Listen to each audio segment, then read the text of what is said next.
أشهد أن لا إله إلا الله وحده لا شريك له وأشهد أن محمدا عبده ورسوله أما بعد فأعوذ بالله من الشيطان الرجيم بسم الله الرحمن الرحيم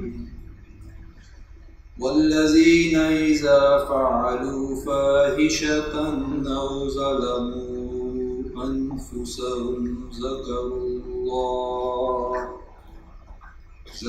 الله فاستغفروا لذنوبهم ومن يغفر الذنوب إلا الله ولم يصروا على ما فعلوا وهم يعلمون. Dear respected Amir Saab, dear elders and brothers, Assalamu alaikum wa rahmatullahi wa barakatuh. It is extremely inspiring to see so many of you travel so many miles. And welcome is not the word that I can use. And may Allah Ta'ala convey my true feelings of gratitude and brotherhood and thankfulness to you. We come here for multiple purposes. And yes, the theme of our Ijtema this year is our families.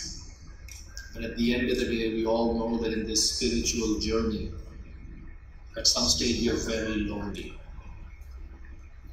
And our inspiration always comes from Rasulullah sallallahu alaihi wasallam, with Masih Maud alayhi salatu wasalam, and their Sahaba. So I'm going to narrate you a story of a Sahabi, because one notion that I've humbly noticed in our majlis, a very small percentage of our majlis, people will dismiss and say, we're too old to change. We cannot change. They tell me in casual terms, just leave it alone, we're too old, we cannot change. And very respectfully and humbly, I don't think that's what Holy Quran says. I don't think when we say that Quran or Sunnah is on our side. The verse I just recited, Allah Ta'ala says, and those who, when they commit a foul deed or wrong themselves, remember Allah and implore forgiveness for their sins. And who can forgive sins except Allah? And here's the key phrase. And they do not persist knowingly in what they have done. There is no age limit mentioned in that verse. Allah expects us to change. Allah expects us to seek forgiveness. Do not knowingly persist in that wrong. There were two brothers, good fast friends, like brothers, during the time of Rasulullah sallallahu alaihi wasallam, arch enemies of Rasulullah sallallahu alaihi wasallam. From their own account, they say there was no one more bitter an enemy to me than Muhammad sallallahu alaihi wasallam. And both of them are well known to you as the victors of Uhud. As hard as it may sound, Muslims lost Uhud because of that disobedience of their Rasul. But these were the two arch rivals. These were the two soldiers, the generals of the Meccan army who turned the tables. One of them, of course, was Khalid bin Walid. Some history book says that he did not get a chance to fight against Muslims in Badr. But he avenged himself in Uhud. He was the general of Uhud. Then fought in the Battle of Ditch. Then tried to attack Rasulullah sallallahu alaihi wasallam's army during Hudaybiyah. But then, imagine the sins. Imagine this is a man who's going against the Rasul of Allah, and then something happens. He starts realizing that this is not working. He starts realizing that I am on the wrong. Now he has a choice. He can persist and say, I'm too old. By the way, Khalid bin Walid was in his mid-40s. 44, 45 years old. That's how old he was when this realization comes to him. And one day, after seeing this writing on the wall, he goes to Kaaba and he asked Hazrat Sufyan bin Umayyah. He said, oh Sufyan, I think it's time to go. He says, what do you mean? He said, let's go to Medina and accept Islam. It's a Sufyan bin Umayyah says, are you out of your mind? No way. Khalid bin Walid, because you know what? It's difficult to change alone. There's social pressure. When you do something by yourself, people are going to tease you. Oh, we now see you, so you're going to become a Muslim now, right? Imagine if you were, and I'm just picking an example. You lived a clean-shaved life all your life. Now you want to keep a beard? People are going to mock you. There is some healthy level of joking that's going to go around. So Khalid bin Walid, no comparison between two examples, by the way. But Khalid bin Walid was trying to find another companion. Then he goes to Ikrimah bin Abi Jahl. He says, Ikrimah, we've tried, we've lost, it's not working. Ikrimah says, no chance, go away. I'm not going with you, I'm not becoming a Muslim. Khalid bin Walid goes to Hazrat Usman bin Talha. Hazrat Usman bin Talha, Raziyallahu Ta'ala anhu, is already thinking like that. He says, oh Khalid, I've also been thinking that way, this is not working, let's go. So when you decide to change, Allah will provide you company, first message. So both of them leave. But remember, he had another friend with him. I'll come to his friend's story a little bit later. Because his friend, Khalid still has the pressure of this friend who fought with him at Uhud. But the key point is people can change. People have changed. People will continue to change. So as Majlis Ansarullah, we cannot let this notion hold us back that we are too old. The father of Hazrat Abu Bakr Siddiq radiyallahu ta'ala anhu, Abu Qahafa, was 90 years old when he changed. He became a Muslim. 90 years old. So the issue for our families, we want to change our families, don't we? We all do. We want our sons to be more righteous, more namazi. We want our daughters to be parda observing. We want our wives to take care of the extended family and be the protector. Don't we want all those things? We do tabligh to the whole world. We want the whole world to change. We want people to change their name, change their food, change their clothing, change the way they look. I have that brother sitting over there, Jibreel. I just met you yesterday. We want them to change their God. I asked him, I said, did you believe Jesus to be your God? He said, yes. So he's essentially changed his God, but don't ask me to change anything. I'm too old. My brothers and sisters, our families see that. And when they see that, they don't change. They persist. You don't set a good model to them. You don't have to change for a number that Majlis Ansarullah wants you to become. That's not the idea for us to become statistics. But when we were young, when our children were little, every father will probably remember this. When you go in your sajda, your 3-year-old, they climb up on you. Your toddler, they get on your back. When you go to the mall, one day you come home and you say, let's go to the mall. Chances are most women, and with all due respect, or any place that they like, let's not stereotype. Whatever they like. If you come home and say, let's go to your parents, so whatever. That wife is going to be happy. She's going to say, let's go. Our children, our families follow us. They watch. They see what we are doing. And when we are doing something good, they like to emulate that. So when you create that change in your life today, your children will still get on your back, figuratively. And this is the righteous group that this Khilafat has blessed us. You wonder sometimes, if there was, God forbid, those who don't have Khilafat, are they really that different from us? It's the magic, the magnet that pulls all of you together. I met a brother yesterday. I didn't ask, but clearly I think his age is close to 80 years old, if not more. He couldn't come to the last two Ijtema because of his health. His leg is weak with Parkinsonism. He takes 10 pills in the morning and 10 pills in the evening. And he said, I couldn't stay. I thought of this one verse, a couplet of Hazrat Muslim Maud. Girte Parte Dare Maula. He just recited this verse and he said, Girte Parte, this is how I am, I'm here. He's willing to change.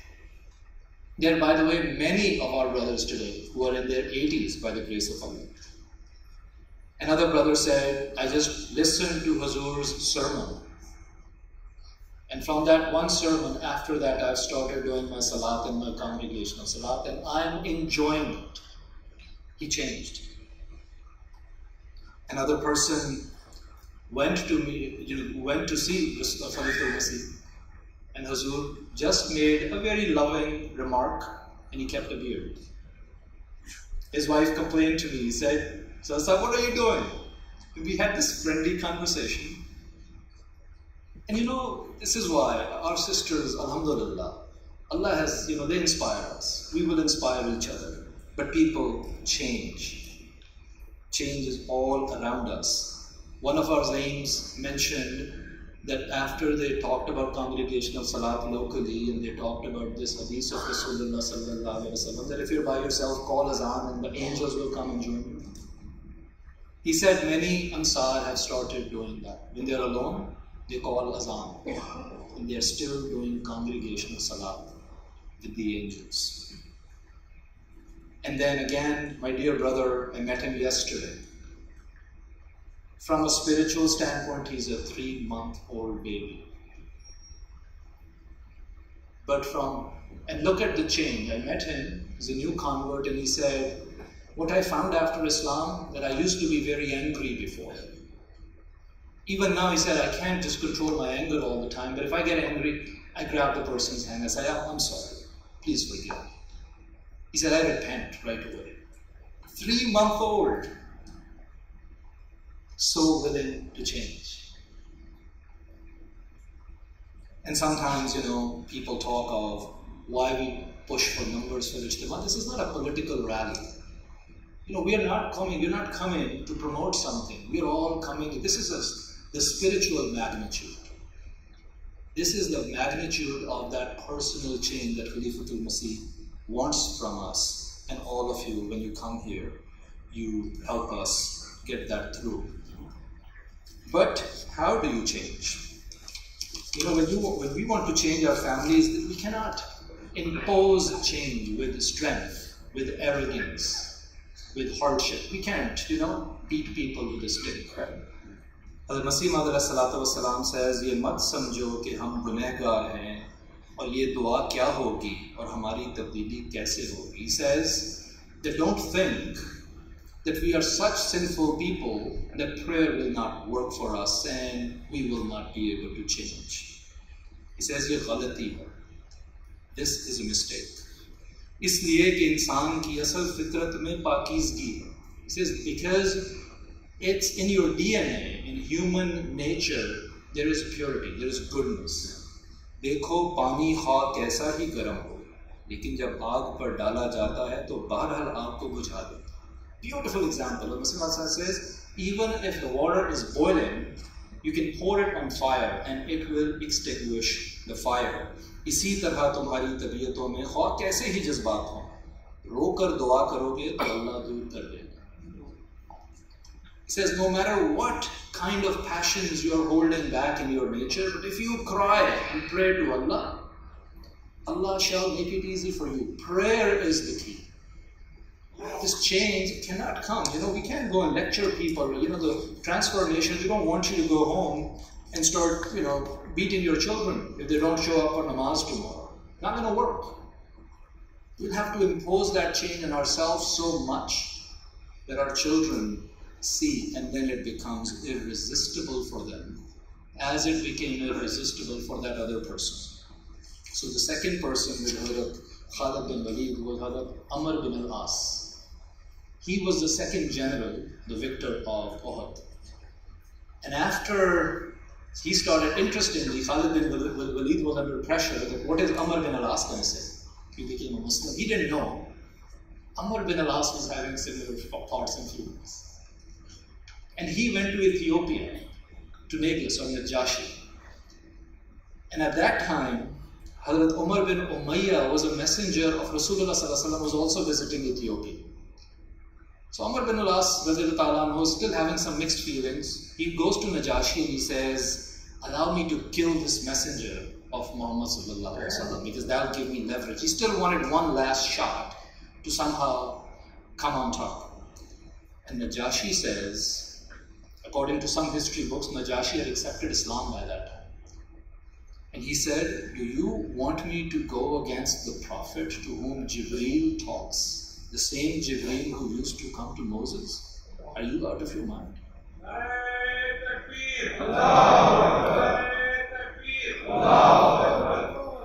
So Amr bin al-As had no choice.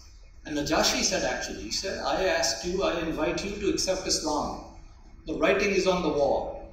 Change. And Amr bin al-As accepted Islam at the hands of Najashi, but then, from a different passage, he said, during the night when it's dark and no one will see me, let me go to Medina and do bayat at the hands of Rasulullah sallallahu alaihi wasallam. As he crossing the desert, at the point of Huda, he sees a small camp. Outside that camp, there is a person. He looks at him and he says, Khalid, Abu Sulaiman, what are you doing here? Because he wanted to hide from Khalid. Khalid says, Amr, what are you doing here? He says, I have decided that I'm going to accept Islam. And Khalid bin Walid says, yeah, exactly, that's why. We're both going to Medina. And in that period, Hazrat Usman bin Talha comes out from the camp and he says, Allahu Akbar. All three of them go to Medina. Meet Rasulullah sallallahu alaihi wasallam. Khalid bin Walid does bayat first, then Umar bin Talha, and then steps up Amr bin al-As, radiallahu anhu, and all of them. And he says, O Prophet of Allah, give me a guarantee that I will be forgiven. When you change, you want guarantees. You want that this will be good enough. And Rasulullah sallallahu alaihi wasallam said, don't you know that Islam erases the sins of before acceptance, and Hijrah will erase now your sins that were before this. So they all got that guarantee and they changed. They were not afraid. So I think the last point I want to make when you go home from here, it is going to be hard. We all have to figure out our own change. What is it that I need to change? A person came to me and said, Sadr Sahib, I'm not here to change anything. I'm not here to change the systems. I'm here to change myself. Your change could be different. My goal could be different. Someone may want to do wasiyat and they may be struggling, and that's their change. Someone wants to have their livelihood being earned with more honesty, and that's their change. Someone wants to go and mend fences with their wife and family, and that's their change. And someone, wants to have a nice, beautiful beard, or whatever. I'm just making these possibilities are endless, my brothers. But those are the changes. The fear is that people will rub it in, and they will. That's true. When you will change, people will rub it in. They'll say, oh, we know who you are. Aren't you the same guy who used to love Indian movies? We remember you in college. You used to sing all those songs. They'll come at you. They'll remind you of your past. And our subconscious is afraid of that. But Hazrat Masih Maud has given us an answer to that, and we'll close with that. Hazur says, Yaad rakho ki bayat ke baad tabdili karna zaruri hai. He says, remember that after bayat, it is important for you to change. Chahiye ke bayat ke baad ghairon ko bhi और अपने रिश्तेदार और हमसायों को भी ऐसा नमूना बनकर दिखावें कि वो बोल उठें कि ये अब वो नहीं रहा जो पहले था. But Masih al-Islam is saying the exact opposite. Hazur says that after your bayat, it is important that people close to you, your friends, your neighbors, your relatives, those who we are afraid of, that they should be able to testify that this is not the same person anymore. So my brothers, the fear that we have of that social ostracization and the jokes actually proves that you have the real bad. If your family has not ridiculed you for some big change, and some people are blessed. They are honest and beautiful from the get-go. And their change is so incremental that no one can feel that. That's great. But others among us, it's a good thing. If our families tease us, let them do it. That means that Ahmadiyya Islam to us is not a birth accident anymore. That means that we have now truly earned that back. That means that now when we will go home and pray to Allah, that, oh Allah, protect my family. Like Hazrat Ibrahim prayed, who left his family in a desert. You've left your family in a desert to come to this Ijtema. And then Allah will accept your prayers. Because you have a true bed. And all the change is simple. Just follow your Khalifa. Nothing else is there. And then your children will follow your Khalifa. And then the theme of our families. So for the next 2 days, please stay in that mindset. A mindset of personal change. You're going to find opportunities everywhere. If you have a scuffle with someone in the parking lot, you've got 2 days, go mend it up. Just say salam to them and say sorry. If you don't know someone, step up to them and say assalamu alaikum, this is my name. By the way, blue tags are all the people who are here for the first time. I'm giving something away to you here. This is a little secret. Yellow tags are people who've been here before. You see a blue tag, step up to them, give them an extra hug. The opportunities are endless. But let's just inspire each other. And may Allah Ta'ala be the real protectors for you and your families. रोशनी का सफर